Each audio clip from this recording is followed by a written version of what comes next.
제가 이번에 성지순례를 다녀왔는데 성지순례에서 본 예전 교회의 모습들이 있었습니다. 터만 남아 있는 모습입니다. PPT를 보면 터만 남아 있는 사대 교회의 모습이고요. 또 라오디아의 교회의 모습이고 빌라델비아의 교회의 모습, 그리고 비시디 안디옥에 있는 바울 기념교회의 모습, 또 빌립보에서 아고라 광장에서 외쳤던 다윗을 기념하여 세운 교회의 모습, 그리고 사도 요한 교회의 기념의 모습입니다. 그리고 마지막으로 세계에서 가장 아름다운 성당 중에 하나인 성 소피아의 성당의 모습입니다. 그런데 지금 이 성당의 모습은 외관으로는 성당이지만 모스크가 되어서 이슬람 회당이 되어서 그 안에는 이슬람 교도들이 그곳에서 집회를 하는 곳으로 변했습니다. 이렇게 화려했던 곳이, 예전에는 교회였던 곳이 이제는 터만 남았습니다.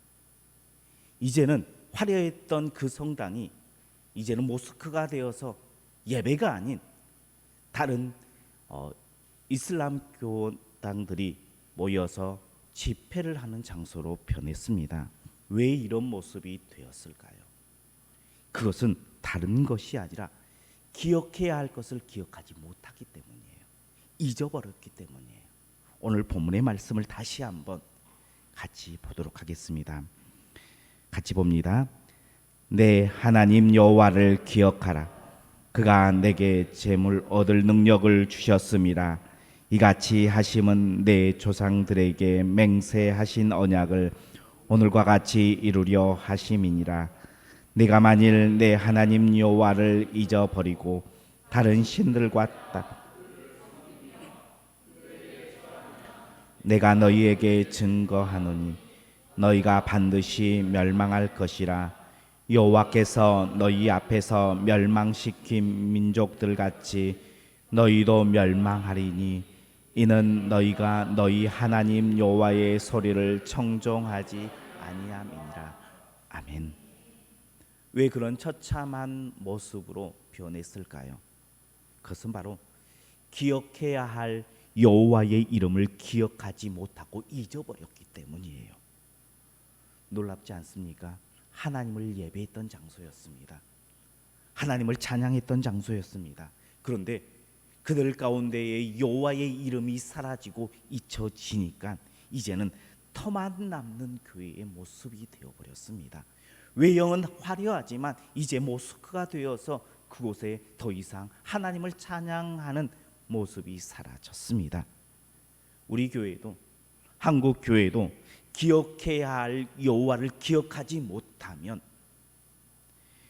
잊어버리면 미래가 없습니다. 방금 전에 보여줬던 그곳이 어쩌면 몇백 년 후에 우리의 모습일 수 있다는 것입니다. 여호와를 잃어버리면. 우리 옆에 분들과 함께 인사하겠습니다. 우리는 절대 하나님을 잊어버리지 맙시다.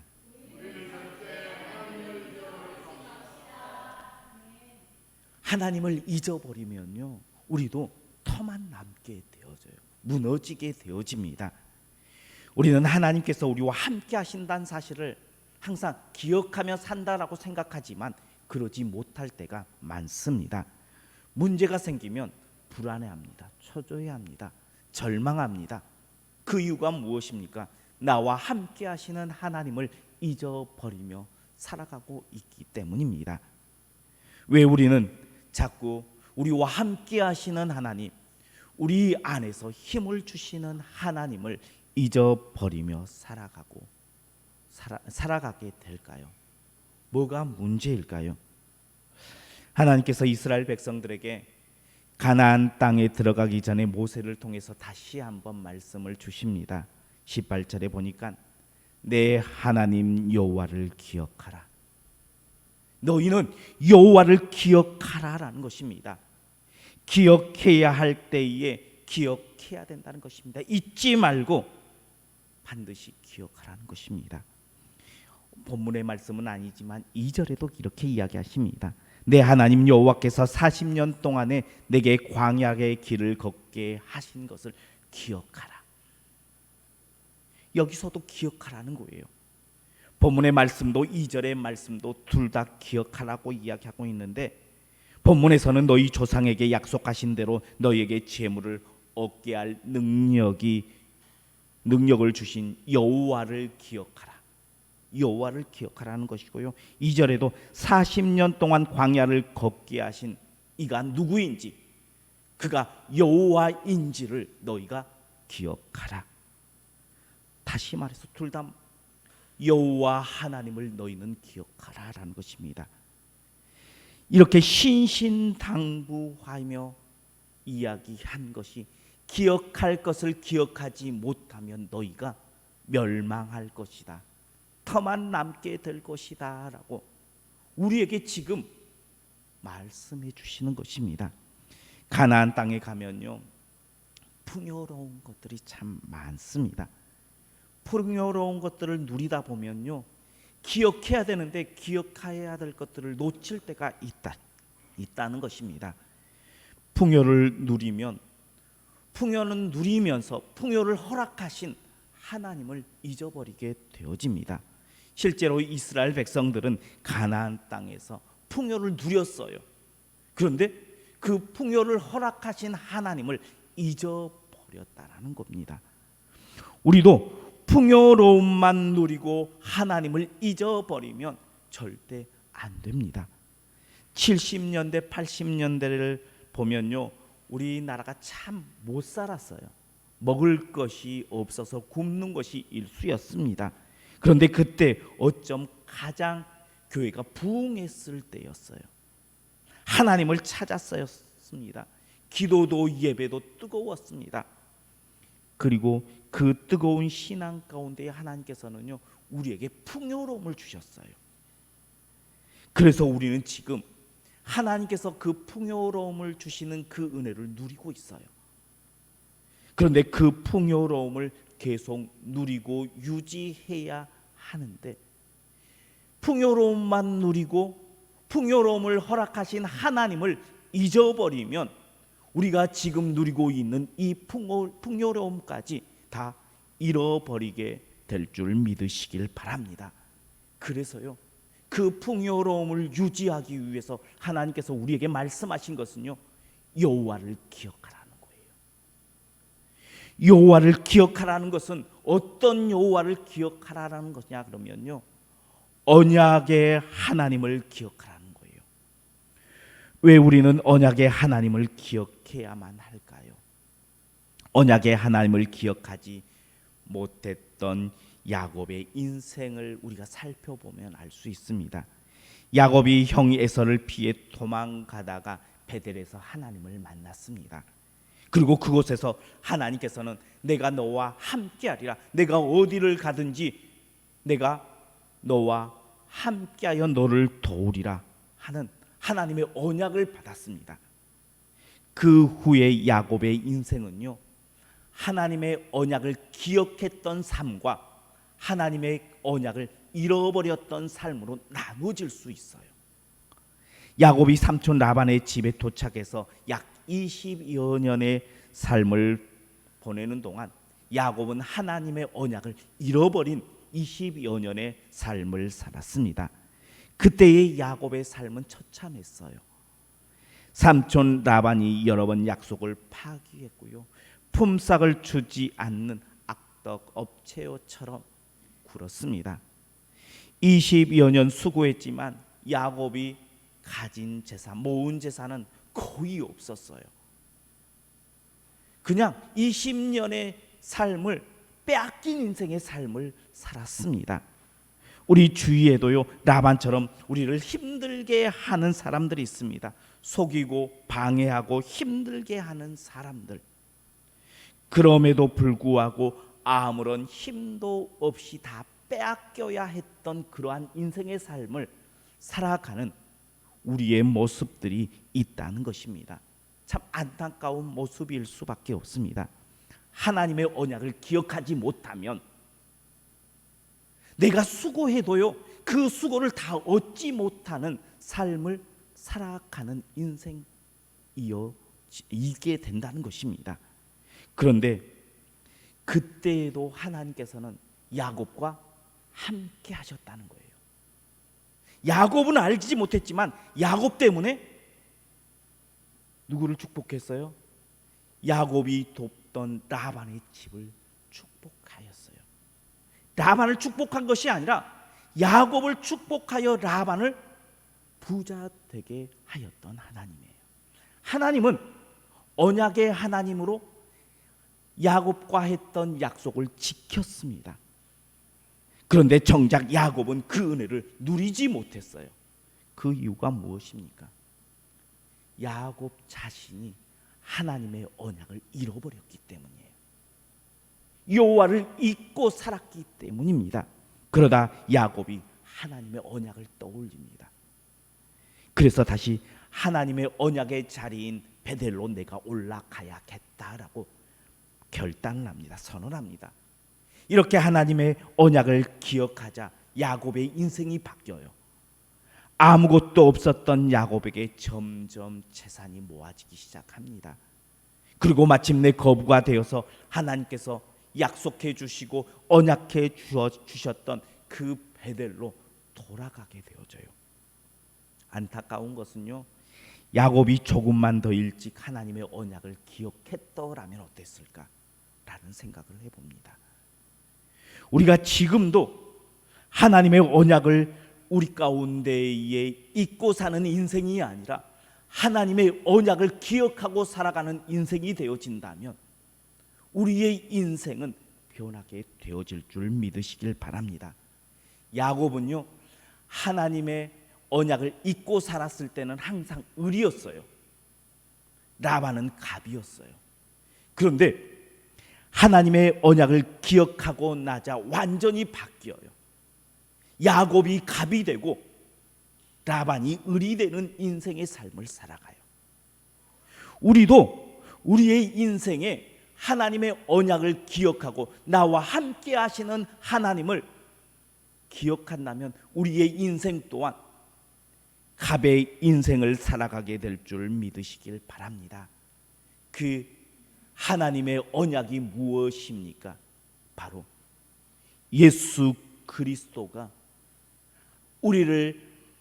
우리와 하나님께서 맺으신 언약의 증거인 줄 믿으시길 바랍니다. 하나님의 언약인 예수 그리스도를 기억하여 을의 인생이 아니라 갑의 인생을 살아가는 우리 성도님들 되시길 주님의 이름으로 축복합니다. 또한 우리가 기억해야 할 하나님은 질투하시는 하나님이심을 기억해야 합니다. 우리 19절 말씀 같이 보겠습니다. 19절입니다. 내가 만일 내 하나님 여호와를 잊어버리고 다른 신들을 따라 그들을 섬기며 그들에게 절하면 내가 너희에게 증거하노니 너희가 반드시 멸망할 것이라. 아멘. 하나님은 질투하시는 하나님이신 줄 믿으시길 바랍니다. 그래서 다른 곳에 눈을 돌리면 어떻게 하신다라고 말씀하십니까? 반드시 멸망시키신다라고 말씀하십니다. 하나님께 예배드리고 잠깐 다른 신에게 나아가 절하면 괜찮겠지 하지 말아야 합니다. 내 남편이 아내가 다른 남자와 다른 여자를 잠깐 동안 안아주면 용납할 수 있겠습니까? 나를 아무리 사랑한다고 해도요, 뒤돌아서 다른 여자를 품으면요, 그것은 사랑하는 게 아니잖아요. 용납할 수도 없고 용납해서도 안 되는 것입니다. 하나님께서는 질투하시는 하나님이시다라고 말씀하세요. 질투하신다라는 것은요, 다른 곳에 눈을 돌리면 반드시 징계하신다는 거예요. 다른 곳에 눈을 돌린다라는 것은요, 하나님을 잃어버렸다는 거예요. 반드시 멸망시킨다라고 이야기했습니다. 서두에 보여주었던 터만 남는 교회를 기억해 보십시오. 하나님을 잃어버리고 다른 곳에 눈을 돌리니까 이제는 흉터만 남는 교회가 되어져 버렸다는 겁니다. 그 인생을 하나님께서 책임져 주지 않으세요. 우리가 다른 곳에 눈을 돌리면요, 하나님께서는 우리를 책임져 주시지 않습니다. 그런데 그 인생이요, 하나님께 집중하면 하나님께서는 책임져 주는 하나님이 되어서요. 질투하시는 하나님은요, 왜 질투해요?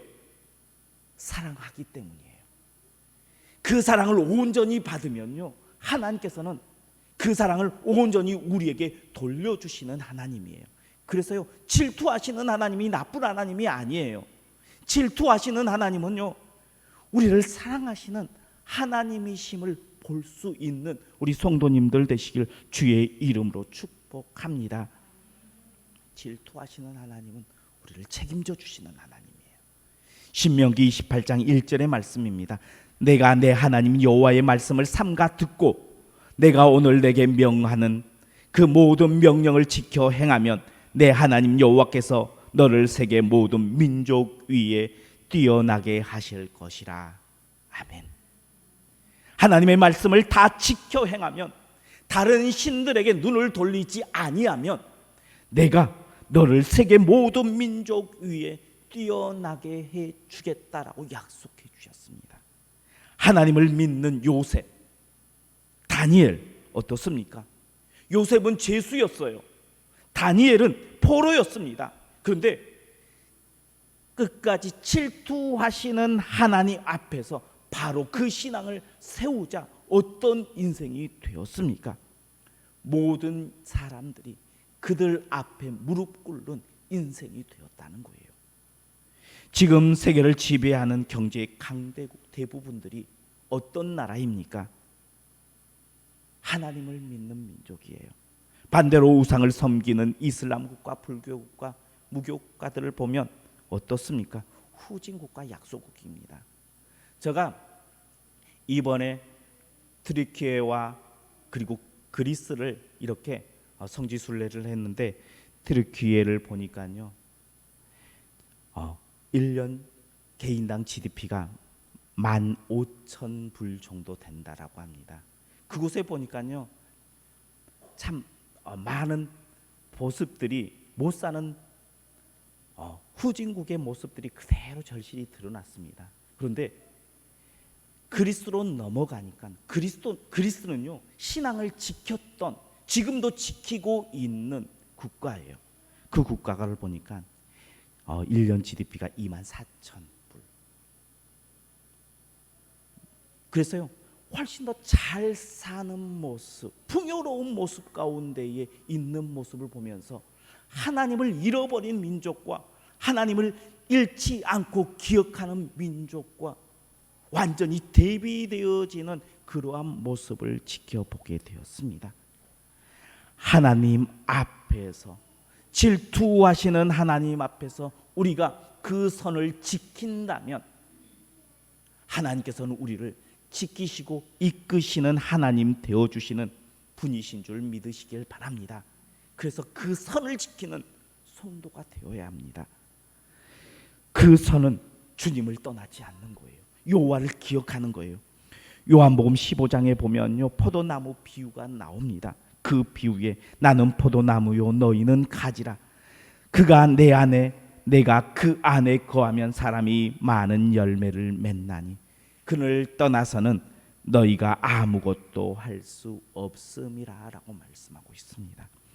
가지가 포도나무를 떠나지 않는 것, 어떻게 해서든 붙어 있는 것, 그것이 바로 우리가 지켜야 할 선, 마지노선이라는 것입니다. 억지로 끌려서라도 예배의 자리에 앉아 있는 것, 그것이 우리가 지켜야 할 마지막 선이라는 것입니다. 하기 싫어도 기도의 자리에 앉아 있는 것, 그 자리를 채우는 것, 그것이 우리가 지켜야 할 선입니다.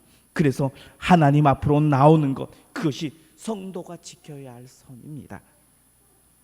예전에는 그 선을 철두철미하게 지켰어요. 어르신들을 보면요, 어찌했던 내가 주일 성수는 지키리라 하면서 결단했어요. 그런데 이제 가면 갈수록 젊은이로 가면 갈수록 주일 성소에 대한 그 거룩한 부담감이 점점 사라지고 있는 모습입니다. 될 수 있으면 지키겠지만 지키지 못해도 어쩔 수 없어 라는 게 보편적인 모습으로, 신앙의 모습으로 전락하고 말았습니다. 그 선을 지키는 것, 그것이 여호와를 기억하는 것이고 여호와를 붙드는 길인 줄 믿으시기 바랍니다. 우리가 기억해야 될 거가 기억하지 않아도 되는 것들이 이 세상에는 존재합니다. 우리가 사는 세상은요, 정보가, 지식이 너무나 많이 들어와 있습니다. 그것을 다 기억할 수는 없어요. 그런데 반드시 기억해야 할 것들이 있다는 거예요. 그것은 다른 것이 아니라 여호와 하나님이신 줄 믿으시길 바랍니다. 여호와 하나님께서 우리에게 언약 주셨음을, 언약의 하나님을 반드시 기억해야 돼요.